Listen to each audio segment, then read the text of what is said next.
friends, it's Carol, and so in today's video I'm going to show you how to make our fall challenge block, which is called the Majestic Mountains, and you will find the full instructions in a PDF file in the description box below. It has 2 pages. And it's a bit intimidating when you look at it, but in fact this is a really simple block. So we'll take a few minutes in this video to show you step by step how to do it, and you'll be surprised how easy it is, even though it does look complicated. So the first thing I'm going to say is that this big block final dimension is 15.5 by 18.5. So once it's put into a quilt or a project, it's going to finish at 15 by 18. But the turn-in block is 15.5 by 18.5 inches. And it is made up of 4 blocks, 4 smaller blocks like this one. And so this one fits right here. And you can see that this side here is a mirror image of that block. I'll show you how to do that. And this is also a mirror image.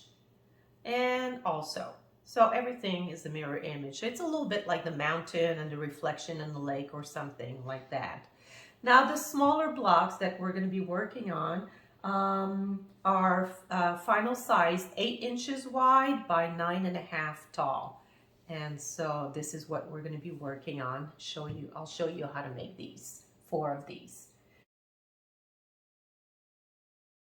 And so to begin with, we need 2 white squares, 10 inches by 10 inches, and 2 printed squares, also 10 inches by 10 inches.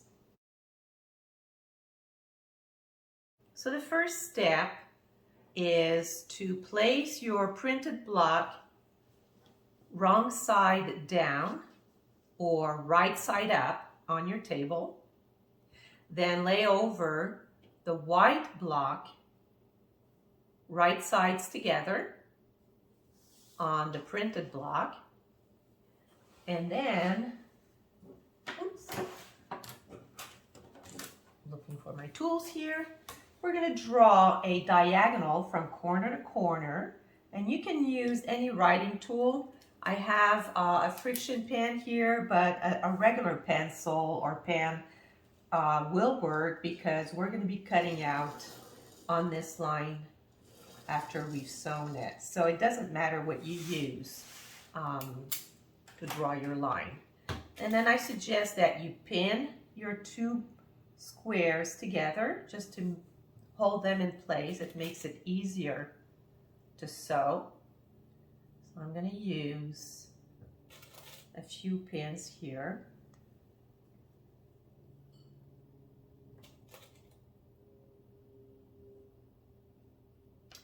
All right, and once they're pinned in place, you're going to go to the sewing machine and sew a 1/4 inch, a scant 1/4 inch seam on the left of your diagonal line and a scant 1/4 inch seam on the right of the diagonal line. So 1/4 inch on both sides. And what I mean by scant 1/4 is it's just a little bit, just a hair smaller than a 1/4 inch. You don't want to go so thin that you're going to get to 1/8 of an inch. That's too narrow. You just want to be a hair or a thread narrower than a 1/4 inch. So we're going to do that. I've already done it. You might be able to see the seam already. But if not, well, I can assure you that the seams are there already. So once that is done, we're going to remove the pins, or actually they would have been removed while we're sewing. We should remove as we're sewing. And we're going to cut on the diagonal line from one corner to the other.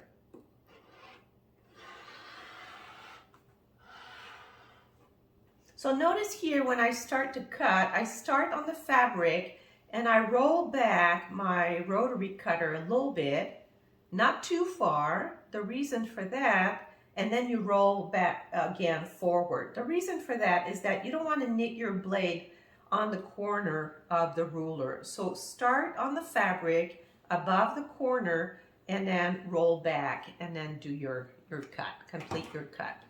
So you end up with 2 triangles. And you can see that I didn't quite cut on the line, but it doesn't matter. I couldn't see it from my angle. I would have needed to be above the square to cut exactly on the line. But it really doesn't matter. It's a seam line that matters, and we took it in the right place. So what I'm going to do now is I'm going to go to the ironing board and I'm going to press my half square triangles towards the printed fabric. So with the printed fabric on top, I'm going to set my seam, open, and press on the diagonal. And I'm going to do that for both half square triangles. I'm going to go do that. I'll be right back. So that's what I did. Okay, the seam is pressed toward the colored fabric. So we don't see the shadow of the seam allowance on the white fabric. So now I have 2 half square triangles. And what I need to do at this point is trim the blocks to make sure they're going to be 9.5 by 9.5 inch. So I did prepare a square ruler. Oops, I'm sorry for my head. And I've placed some painter's tape on the 9.5 inch line. You don't need to do that, but especially because of my angle right now sitting down on the chair to do the filming, I can't be above the fabric, so it's hard for me to see if I'm placing the fabric exactly in the right place. So with the tape, it's going to help me make sure it's in the right place. Now this ruler does have a diagonal line, and that will also be useful because I will line it up on the diagonal seam. So there it is, and I'm sorry if you see my head. I'm trying to make sure that I have the fabric under the ruler, and I don't want to overcut, but I want to cut enough. So you just have a little sliver to cut, to remove. And so again, starting on the fabric, I'm rolling backward and then forward. And this is more important when we actually do the top part because we don't want, again, to damage our blade on the point of the ruler. So roll backward and forward. So now I've got 2 sides. See, it's just a little sliver that we're removing. I've got 2 sides of my half square triangle that is trimmed. Now I'm going to lift my ruler, rotate my square, bring the diagonal in the opposite, well, same direction, but instead of having the print block here, I have it down here and the white at the top. Now I'm going to line up the 2 sides that I just trimmed with the inside of the tape. That will be my reference. So I'm placing the fabric right along the tape, and that is the 9.5 inch line, making sure the diagonal falls on the diagonal seam. And again, I just have a little sliver to remove. So roll backward and forward. That's all I have to trim. And I'm sorry for my head. And there it is.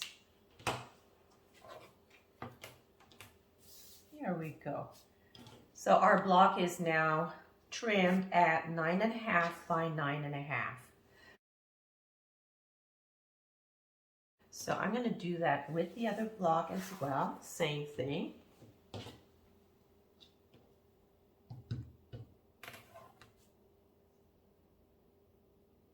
And I need to line up, again, my diagonal line Make sure it's going to go corner to corner.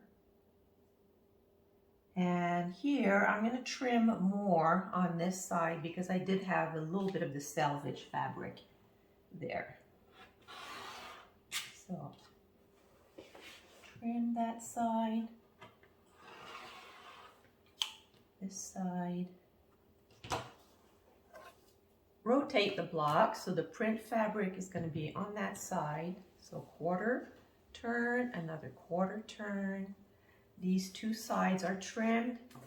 I'm going to place my ruler along the tape because I know those sides are trimmed, making sure that the printed line on the ruler lines up with my seam, and just trim a teeny bit. It's just a thread.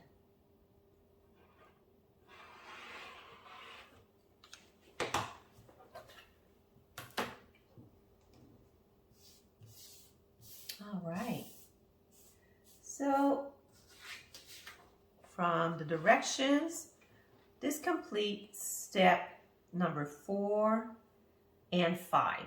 Repeat the trimming step for the other half square triangle. That's step number 5.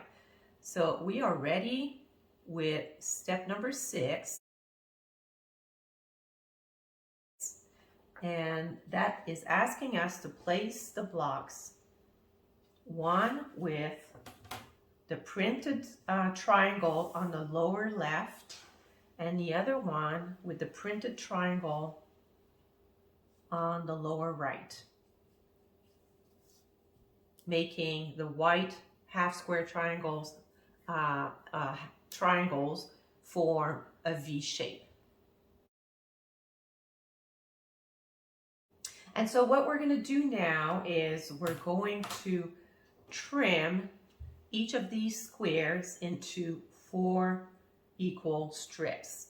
And to help me do that, I already placed some tape, painter's tape, at 2 3/8 of an inch on the back of my ruler. And 2 3/8 is right between 2 1/4 and 2 1/2. So it's that exact center line between 2 1/4 and 2 1/2. So I placed 3 layers of painter's tape on that line, and so it's creating a little wall. It's a little thick here, and the reason for that is because this way I can butt the fabric against that little wall. See, it's that fast, that easy, and then I just have to trim. Okay. So same thing, start on the fabric, roll backwards and forward. Bring the ruler, the tape, right on the edge of the fabric, roll back and forward. And 3 little cuts.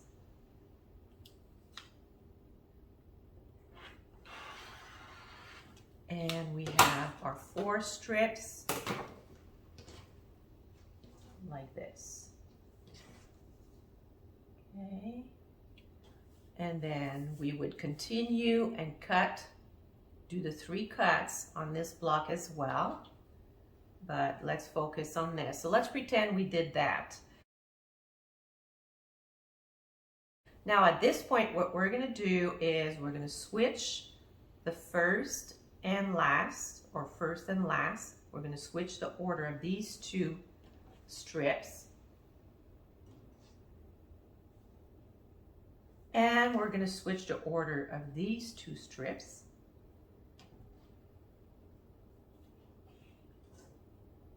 And that creates our block. It's as simple as that.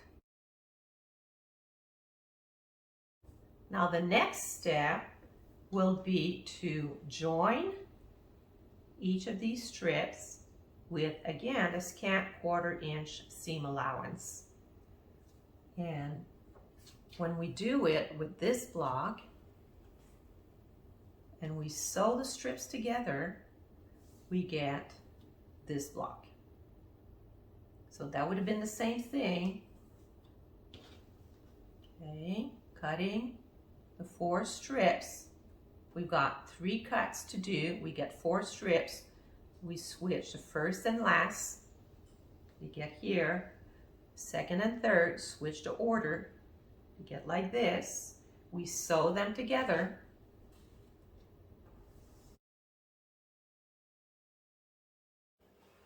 Okay, so off camera, I went in and assembled the strips together from both half square triangles that were switched around. And so that means that this is the after step 9 in the directions. Okay. And then it says on step number 10, you may need to trim the blocks to 8 by 9.5 after pressing the seams, and then there is a footnote. And what the footnote says is that place your blocks like this, in this position, and press the vertical seams all towards the right. So I've done that. And so when I flip them over, the seams look towards the left. When they're in the correct position, the seams are pressed towards the right. So at this point, we're ready to trim the blocks to 8 by 9.5. So I took my square up ruler and I moved my tape from 9.5 to 8 inch. So I'm ready to trim this block just to make it a little faster, a little easier. We probably don't need to trim the top and the bottom because that was already 9.5 when we started sewing the strips together. And the only thing we have to worry about are the sides to make sure we've got 8 inches wide. So let's see. So lining up the bottom, and if I line up the left, I can see that I have a little less than 1/4 inch on the right. So I want to split the difference. I don't want to trim all on one side because one strip will look much narrower than the other one. So I'm going to move my ruler just a little bit and I'm going to split the difference, making sure that the bottom and the top are lined up with the ruler and the tape at 9.5. So I have a little sliver here. I'm going to trim this off again, starting on the fabric, rolling backwards and forward to complete the cut. Okay, so that's just a little sliver. I'm going to turn my block around and clean up this edge. So now I'm going to butt that edge that I just cut on the 8 inch tape, the bottom lined up because I want to make sure it's straight and I'm not cutting anything off of that. So 8 inches straight, bottom is straight, and I have a little sliver to remove on this side. So again, roll backward and forward. So I have a little bit more, but it was hard for me to see. Try to split the difference between the two sides. So off camera, I went ahead and I already trimmed this block. So now these 2 blocks are at 8 by 9.5 and they're going to be ready for the next step. So this is the end of step 10. And step 11 says, well, repeat what we just did to create 2 more sub blocks like this. So off camera, I've already done that. And so I've got my 2 other blocks ready to go, trimmed, and press all the seams toward the right. And so that completes step 11. Now 12, lay out the 4 sub blocks as shown below. So pretty much as in our finished block. So I've got 2 blocks there and 2 blocks like this, and we're almost done. Now, because of the way we press the seams, the vertical seams, then what we're going to do is we're going to assemble, sew this block with this block, and the seams are going to lock. Here, the seams are going to the right, and on this block, now because we flipped it around, the seams are going to the left. So when we lay them on top of each other, the seams nest. So it's very easy to match the seams, and notice that this is the only place we have to match seams in this block. So just to make it easier and more accurate, I'm locking my seams and inserting a pin right in the seam. So this way, if the fabric moves, my pin will hold the two seams in place. And you may want to pin the edge of the fabric also, just to match the seams. So I'm going to go ahead and finish pinning like this in the seam. And you can feel with your finger if the seams are locking, because you will feel the seam being flat. If the seams are not locking, it will feel very bumpy. So you can feel it with your finger. This one is a little bit more difficult because we have the diagonal coming down here, but these three seams are very flat, very even. This one has a little bump again because of the diagonal, but I can still feel that they're locking into place. And that's why this one in particular is helpful to have the pin to keep it in place. And again, the edge.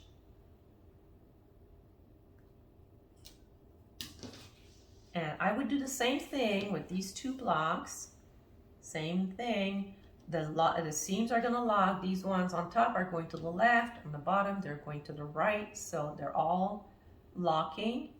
I would pin them exactly the same way. And then we're ready to take a seam, a scant 1/4 inch. Okay, make sure that you don't take an overly wide seam, just a little narrower than a 1/4 inch here. And same thing here. Okay, just to make sure I'm not going to sew there, but I'm going to sew here. The pins help you remember which side to put together. And same thing here. After pinning all the seams and the beginning and the end, we're going to take a 1/4 inch seam here. After that, when we come back, we're going to have 2 vertical strips like that. And we're going to press one seam down, one seam up, so that when we flip them over, the seams will lock in the center. And so let me take our block here. So we did have the seam here, the vertical seams, to assemble these 2 blocks. And then they were pressed in opposite directions, going down, and this one going up. It doesn't matter which is which. And then sew the 2 strips together, and then your block is done. Now for the final pressing, you can press the final seam however you want. What I like to do is I'm noticing this one is going up, this one is going down. So I'm going to press this one going like that, and this one, the top one going to the left, the bottom one going to the right. And so then I just open the center a little bit. It makes like a little 4 patch, and the seams are going counterclockwise, the 4 last seams, and your block lays flat. You press them down very nicely, lock them in place, and there's your block. So the last thing you might want to do is check for the final measurements on number 17. It should measure 15 and a half by 18 and a half. So you might need to trim a little bit, but it will be just a teeny little sliver. These blocks are pretty accurate at the end, but just check it out and see if your dimensions are correct. So I know you can't see this, but when I put the block on my mat, like right now, it's a little bit over 15 and a half. So I would need to cut it just a teeny bit. And in this direction, it is 18 and a half. So this block is pretty much ready to go. So that's it. That's our fall challenge block, ladies. I hope you enjoyed this little tutorial, and I hope you enjoy the rest of your day. We'll see you next time. Bye-bye.